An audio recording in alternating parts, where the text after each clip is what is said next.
I'll be telling people, hey, I was telling people this story, I'll be lying. Just 5 minutes, just 5 minutes, I'm not gonna take them. So, my car, so I had an accident in a remote area. So the people who got me out of the car, it was those guys we call hobos. And that's when I realized that everyone has a purpose in life. It was in a remote area. It was quiet. So I thought they were coming for the laptop and for the stuff because it was just after curfew time, and those guys came knocking at my car. And what they said to me, I won't forget. I said, brother, are you okay?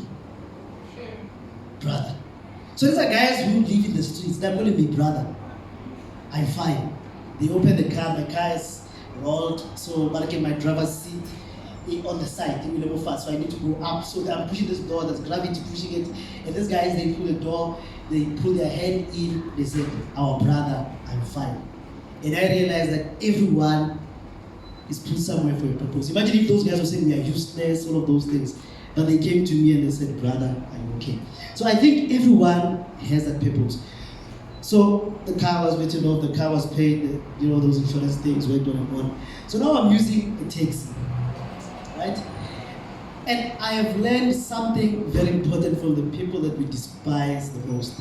There are those guys, street performers, they like to, just up the road, they will put their speakers and microphone and they're dancing there.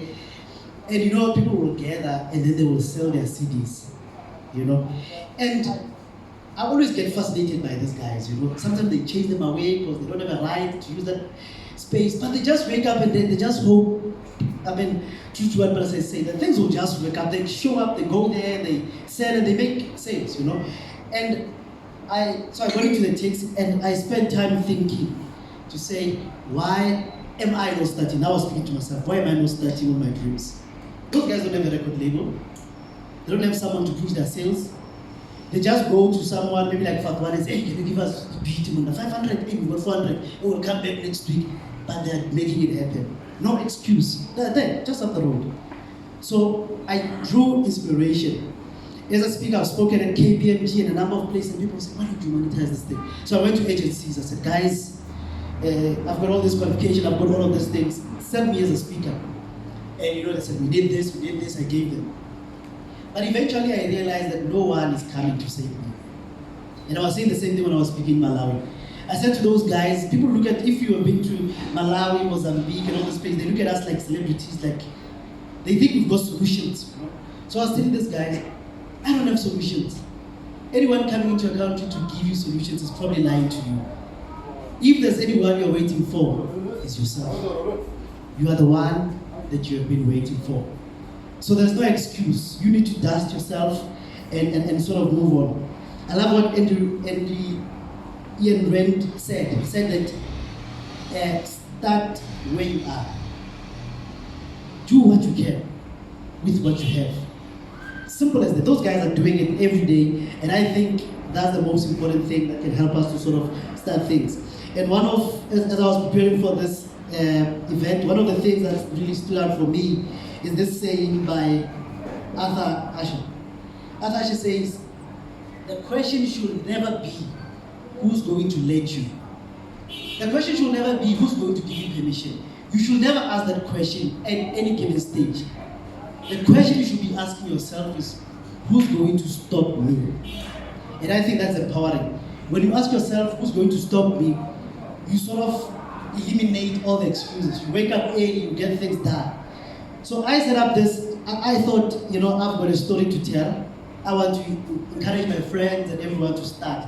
And I went all over the place. I went to Aberdeen. I said, guys, I want a place. The prices were extremely ridiculous. I couldn't afford them. But because I asked myself the question, who's going to stop me as opposed to who's going to give me permission, we find ourselves here.